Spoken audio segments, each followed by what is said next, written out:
سب سے پہلی کوشش یہ ہونی چاہیے، ماں ہے تو بھی، باپ ہے تو بھی، بچے کی زبان پر آہستہ آہستہ کلمہ شہادت کو جاری فرمائے، تاکہ جب وہ پیدا ہو تو سب سے پہلے جو آواز کانوں میں پڑے وہ بھی اللہ کی پڑے، اور جب بچے کی زبان سے لفظ نکلیں تو وہ بھی سب سے پہلے اللہ کے الفاظ نکلنے چاہیے۔ دوسرے مقام پر اولاد کے حق اور حقوق میں سے اسلام شرع کے اندر اور بالخصوص محدثین نے جن چیزوں کی وضاحت فرمائی، دور حاضر کے اندر میں یہ سمجھتا ہوں کہ یہ درد اور یہ محبت اللہ رب العزت نے تقریباً ہر باپ کے سینے میں رکھی ہوئی ہوتی ہے کہ بچہ کسی چیز کی خواہش کرتا ہے تو ہماری کوشش یہ ہوتی ہے کہ اس کے رونے سے پہلے پہلے اس کی خواہشات کو مکمل کر دیا جائے۔ یہی وجہ ہے کہ باپ اپنی خوشیوں کو مؤخر رکھتا ہے لیکن اولاد کی خوشیوں کا ہمیشہ تقدم دیتا ہے اور پہل کرتا ہے۔ لیکن میں یہ سمجھتا ہوں جہاں ہم اولاد کی ساری خواہشات کو مکمل کرتے ہیں، ہمارے لیے سب سے جو ضروری چیز ہے جہاں پر ہم کمی کر جاتے ہیں، ضروریات زندگی کو تو پورا کرتے ہیں، کل کو وہی اولاد جب بگڑ جاتی ہے تو بندہ بیٹھ کے سوچتا ہے یار میری تربیت کے اندر کیا کمی رہ گئی تھی، جو کچھ انہوں نے منہ سے نکالا وہ میں نے پورا کیا، اچھی تربیت کی، اچھی تعلیم دی، اچھا پیسہ خرچ کیا، کمی یہاں رہ جاتی ہے کہ سب سے بنیادی چیز ہے کہ ان کو جہنم اور دوزخ کی آگ سے بچایا جائے۔ قُوا أَنفُسَكُمْ وَأَهْلِيكُمْ نَارًا، اللہ کا قرآن بھی کہتا ہے کہ اے امت مسلمہ خود بھی جہنم سے بچو اور اپنے اہل خانہ کو بھی اللہ کے عذاب اور جہنم سے دور رکھو۔ میں نے کہنا کیا چاہا؟ میں نے کہنا یہ چاہا کہ جب بچے بلوغت کے قریب ہو جائیں یا 10 سال کی ان کی عمر ہو جائے، 10 سال کی عمر کے اندر نبی پاک صلی اللہ تعالی علیہ وآلہ وسلم نے فرمایا وَفَرِّقُوا بَيْنَهُمْ مَضَاجِعَهُمْ، کوشش کرو کہ ان کے بستروں کو الگ کر دو۔ ہمارا چونکہ ماڈرن دور جا رہا ہے تو اس ماڈرن دور کے اندر ماں یہ کہہ کے تسلی دے دیتی ہے کوئی بات نہیں، آپس میں بہن بھائی ہیں۔ شاید مجھے یہ جملہ یہاں بولنا چاہیے یا نہیں بولنا چاہیے، درس نظامی کا ہمارا غالباً تیسرا یا چوتھا سال تھا، تو اس وقت جبر کے علاقے سے استادوں کے پاس ایک لڑکی اور اس کے ساتھ ایک لڑکا مسئلہ پوچھنے کے لیے آئے۔ مسئلہ ایسا ہے کہ پاؤں کے نیچے سے زمین سرک جاتی ہے۔ انہوں نے کہا کہ ہم اللہ کی بارگاہ میں سچی توبہ کرنے کے لیے حاضر ہوئے ہیں اور آپ ہمیں بتائیں کہ توبہ کے لوازمات کیا ہیں۔ استادوں نے کہا کہ ہوا کیا ہے؟ تو وہ کہتے ہیں ہم سگے بہن بھائی ہیں لیکن پچھلے 7 سال سے ہم بدکاری کے اندر ملوث ہیں۔ استادوں نے پوچھا کہ تمہارے گھر کے اندر کوئی اور نہیں ہے؟ تو انہوں نے بتایا کہ ہمارے والدین ہیں لیکن وہ پردیس میں ہوتے ہیں، بیرون ممالک ہوتے ہیں۔ تو عرض کرنے کا مقصد یہ ہے کہ بندہ دولت کے پیچھے اتنا اندھا نہ ہو جائے کہ گھر کی چار دیواری میں کیا کچھ ہو رہا ہے تو اس سے بندہ بے خبر رہے۔ احتیاط یہی ہے کہ 10 سال کی عمر میں بچوں کے بستر اور ان کے کمروں کو جدا کر دیا جائے۔ شیطان ہے وہ کہیں بھی گھات لگانے میں دیر نہیں کرتا ہے۔ پھر اس کے بعد نبی پاک صلی اللہ تعالی علیہ وآلہ وسلم نے فرمایا جب بچے بلوغت کے قریب ہو جائیں تو اگر بیٹے ہیں تو ان کو سورہ مائدہ کی تلاوت سکھاؤ، انہیں آیت الکرسی یاد کرواؤ، انہیں سورہ حشر کی آخری 3 آیات تلاوت کرواؤ اور یاد کرواؤ، اور اگر بچیاں ہیں تو ان کو سورہ نور کی تلاوت کرواؤ۔ ویسے تو انسانی زندگی کا ایک مقصد ہونا چاہیے کہ ہم اپنی پوری زندگی کے اندر کم از کم اگر زیادہ نہیں تو ایک دفعہ تو قرآن حکیم کو ترجمے سے پڑھیں۔ میں اکثر یہ جملہ کہا کرتا ہوں کہ یار اگر کسی کو اپنی محبوبہ کا خط آ جائے تو وہ اس کو 10 مرتبہ پڑھتا ہے، تو کیا ہمیں اس بات پر غور نہیں کرنا چاہیے کہ ہم مسلمانوں کے گھر میں پیدا ہوئے ہیں، زندگی کے 70 سال گزر جاتے ہیں اور رب کی کتاب کو مکمل پڑھنے کی توفیق نہیں ہوتی ہے؟ تو انسان کو سوچنا چاہیے۔ تو باقی قرآن حکیم کا ترجمہ اپنی جگہ پر، لیکن کم از کم ان صورتوں کو اپنے بچوں کو لازماً تلاوت کروائیں۔ پھر نبی پاک صلی اللہ تعالی علیہ وآلہ وسلم نے فرمایا ادبوا اولادکم ثلاثۃ خصال، حضور نے فرمایا اپنی اولادوں کو 3 باتوں کا درس دو۔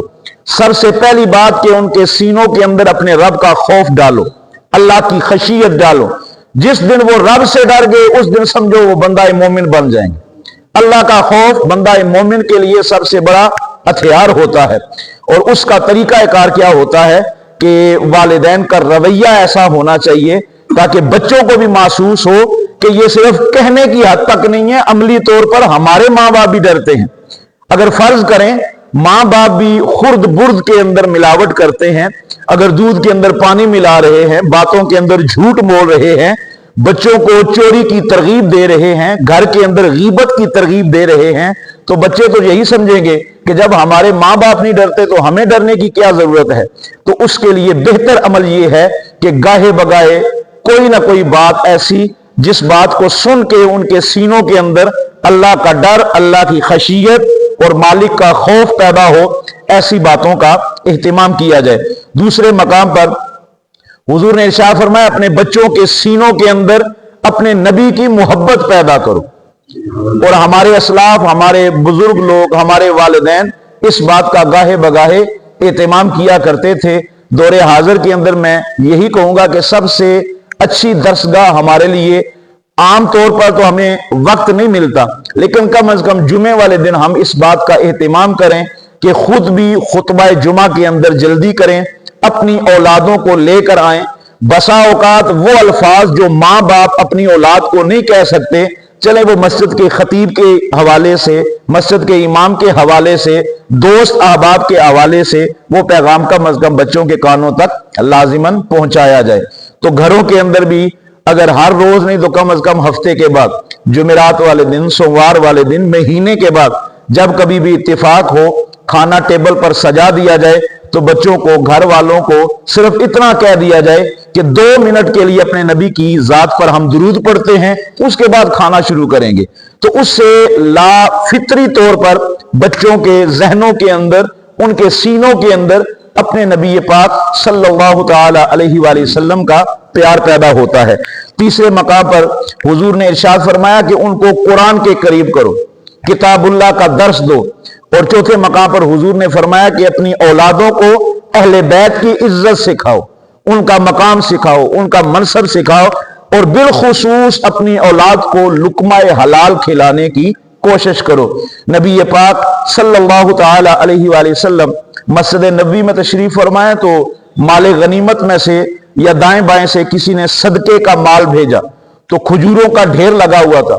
तो इतने में आपके नवासे हजरत इमाम हसन मुज्तबा अलैहिस्सलाम आप तशरीफ लाए, बचपन का आलम है, तो आपने वो खजूर उठा के हलक में डाली। तो जब हुजूर की निगाह पड़ी तो सरकार ने बकायदा हलक के अंदर उंगली डाल के उल्टी करवाई और उल्टी करवा के बताया कि अहले बैत के लिए रब ने सदके को हराम करार दिया है। तो शरीयत इस बात का तकाजा करती है कि अगर उनके पेट में लुकमा हराम चला भी जाए तो कोशिश करो कि उसको भी बाहर निकालो। हुजूर के एक सहाबी हैं, मजमा उस ज़वाइद की हदीस है, हजरत अबू दरदा रदी अल्लाह तआला अन्हु, आप नमाज फजर अदा करते तो नमाज फजर के बाद दुआ से पहले पहले ना घर की तरफ रवाना हो जाते। 2-4 दिन तो हुजूर ने देखा तो एक दिन सरकार ने रोक के पूछा कि अबू दरदा किस बात की जल्दी होती है, बाकी बैठे होते हैं और तुम नमाज फजर पढ़ के घर की तरफ रवाना हो जाते हो। तो उन्होंने अर्ज की, या रसूल अल्लाह सल्लल्लाहु ताला अलैहि वसल्लम, मेरे पड़ोस के अंदर एक घर है जिस घर के अंदर खजूरों के बड़े बड़े दरख्त हैं। इस वक्त मदीनातुर रसूल के अंदर खजूरों के पकने का मौसम चल रहा है, और जो लोग मदीनातुर रसूल गए अल्लाह पाक उनको बार बार हाजिर नसीब फरमाए, जो नहीं गए हैं मेरा मालिक माह रमजान के वसीले से उन्हें भी उस कूचा नूर की जियारत अता फरमाए। हर वक्त ही वहां पर मजा होता है, अल्लाह का नूर होता है। लेकिन जब आप होटल से निकल के मस्जिद नबवी की तरफ नमाज फजर के वक्त जाते हैं ना, तो उस वक्त जो ठंडी ठंडी हवाएं चलती हैं, महसूस ऐसा होता है जैसे बंदा रब की जन्नत में दाखिल हो गया। तो हजरत अबू दरदा कहते हैं, या रसूलल्लाह, एक तो खजूरें पकने का मौसम चल रहा है, फिर मदीना शरीफ के अंदर सुबह सुबह ठंडी हवाएं भी चलती हैं, तो पड़ोसी के खजूर के दरख्तों में से खजूरें गिर के मेरे आंगन के अंदर, मेरे सहन के अंदर गिरती हैं। तो मैं जल्दी जल्दी जाके उन खजूरों को उठा के पड़ोसियों के घर में फेंक देता हूं ताकि मेरे बच्चे गलती से भी वो माल उठा के खा ना जाएं। सहाबा इकराम इस हद तक एहतियात किया करते थे, और हमारे असलाफ फरमाते हैं कि औलाद को अगर लुकमा हलाल खिलाया जाए, कुछ भी हो जाए, वो वालिदैन के नाफरमान नहीं होते हैं। ये बड़ी पते की बात है। पता नहीं मुझे यहां पर ये बात जिक्र करनी चाहिए या नहीं जिक्र करनी चाहिए। बाज बातें वो होती हैं जो किताबों से बंदा मुसख्खर करता है, अखज करता है। बाज बातें वो होती हैं जो इंसान को उसकी जिंदगी तजर्बे के तौर पर दिखाती भी है, महसूस भी करवाती है। मेरे वालिद गिरामी, अल्लाह रब्बुल इज्जत उनको गरीक रहमत अता फरमाए, उन्हें जन्नतुल फिरदौस की खुशियां अता फरमाए। 98 के अंदर जब वो मुझे हिफज के लिए मदरसे में दाखिल करवाने के लिए गए तो उस्तादों से पूछा कि फीस कितनी है। तो उस्तादों ने बताया जी कि ये मदरसा है तो फी सबीलिल्लाह हम बच्चों को पढ़ाते हैं। उस दौर के अंदर भी अल्हम्दुलिल्लाह, क्योंकि काफी सारे अहबाब, ये जो जुबैर साहब हो गए, मलक साहब हो गए, ये जितने अहबाब है ये मेरे गांव के हैं, इलाके के हैं, एक दूसरे घर के अंदर आना जाना ये शुरू से अल्हम्दुलिल्लाह चलता आया है। तो जायदाद भी थी, अपना कारोबार भी अल्हम्दुलिल्लाह बड़ा वसी था। तो वाले साहब हर महीने के बाद 2000 रुपया वहां पर चंदा जमा करवाते। तो कुछ अरसा गुजरा तो 2-3 माह का जमा ना करवा सके तो एक दफा तो इकट्ठा 8000 रुपया दिया। तो उस्तादों ने बिठा लिया, कहते हैं हाजी साहब जब आपको पता भी है कि हम पैसे नहीं लेते हैं, यहां पर लोग माले ज़कात भेजते हैं, फितराने भेजते हैं, कुर्बानी के चमड़े होते हैं, तो हमारा सिलसिला चलता रहता है, तो अगर आपसे नागा हो भी जाए तो कोई हर्ज नहीं। तो वालिद साहब ने वहां पर बड़ी खूबसूरत बात की, अल्लाह उनको जज़ा अता फरमाए। वो कहा करते थे कि मैं नहीं चाहता हूं कि मेरा बेटा माले ज़कात पर पले और फिर दीन का तालिब इल्म बने। तो अल्लाह ताला ने मुझे हैसियत दी हुई है तो मैं उसके मुताबिक जो है वो मदरसे के अंदर पैसे भी जमा करवाया करूंगा। एक दिन उस्ताद मोहतरम बैठे हुए थे तो वालिद साहब ने एक अजीब सवाल किया। कहते हैं उस्ताद जी आप बड़े पढ़े लिखे हैं, मुझे एक सवाल का जवाब दें। तो उस्तादों ने फरमाया कि पूछें। तो वालिद साहब फरमाने लगे क्या वजह है, हम देखते हैं कि कोई बंदा जंगल के अंदर जाके 40 दिन का डेरा लगाता है या पहाड़ों के अंदर बैठ के अल्लाह अल्लाह करता है, जब वो 40 दिन के बाद वापस आता है तो वो बंदे को फूंक भी मारता है तो अल्लाह पाक उसे शिफा अता फरमाता है। और उस दौर के अंदर औलिया किराम कसरत के साथ ऐसे हुआ करते थे। अब तो चले खाल खाल ऐसे बंदे जो हैं वो मुयस्सर आते हैं। तो वालिद साहब कहने लगे दूसरी तरफ मैं देखता हूं एक बच्चा 8 साल सुबह भी कुरान, दिन को भी कुरान, रात को भी कुरान, हत्ता कि वो नींद में सोया हुआ है तो नींद के अंदर भी जब बोलता है तो अल्लाह के कुरान की आयतें ही पढ़ता है, दरसे हदीस देता है, दरसे हदीस सुनता है, फिका की किताबों को पढ़ता है, उलमा को पढ़ता है। 8 साल एक बंदा कुरान और हदीस को पढ़ता है, लेकिन इसके बावजूद वो घंटा घंटा तकरीर करता है, लेकिन उसकी जुबान से अल्फाज तो बड़े सोने निकलते हैं लेकिन दिलों के अंदर उतरते नहीं है। ये वालिद साहब ने सवाल किया तो उस्ताद जी फरमाने लगे कि भाई साहब आपका सवाल बड़ा मुश्किल है, मैं सोच के बताऊंगा। तो कुछ दिनों के बाद उस्तादों ने फिर बताया, आप फरमाने लगे कि मेरे पास काफी सारे इसके जवाब है, लेकिन कोई ऐसा जवाब नहीं है कि जिस पर मैं मुतमईन हो सकूं कि ये 100% इसका जवाब दुरुस्त है, आप ही बता दें इसका जवाब क्या है। तो वालिद साहब फरमाने लगे कि इसकी वजह यह है कि वो 40 दिन लगाता है, दिन बेशक कम लगाता है, लेकिन वो जितना दिन चिल्ले करता है वो लुकमा हलाल खाता है। तो बेशक मदारिस के अंदर ज़कात जायज है, तुलबा खा सकते हैं, उलमा ने इसको मुबाह लिखा है, लेकिन आप मुझे इंसाफ से बताएं कि जिस बदन के अंदर 8 साल पैसों का मैल जमा होता रहा है, आप उस बदन से तवक्को कर सकते हैं कि जब वो बोलेगा तो उसकी जुबान से अल्लाह का नूर छलकेगा? बड़ा मुश्किल है। तो अर्ज करने का मकसद ये है कि अपनी औलाद को अगर हम लुकमा हलाल की तरगीब दें, ओखे भी हों, लेकिन कोशिश करें कि उनके लिए हलाल का एहतमाम किया जाए, तो अल्लाह पाक नस्लों के अंदर बड़ी आबादी अता फरमाता है। ये चंद हुकूक है जिनका मैंने जिक्र किया है। काफी सारी बातें ऐसी भी हैं जो दीगर किताबों के अंदर मौजूद है। बारकैफ औलाद की तरबियत और दौरे हाजिर के अंदर मैं गुजारिश करूंगा, सोशल मीडिया का दौर है, कई घरों के अंदर जाना होता है, कई मजालिस के अंदर जाना होता है।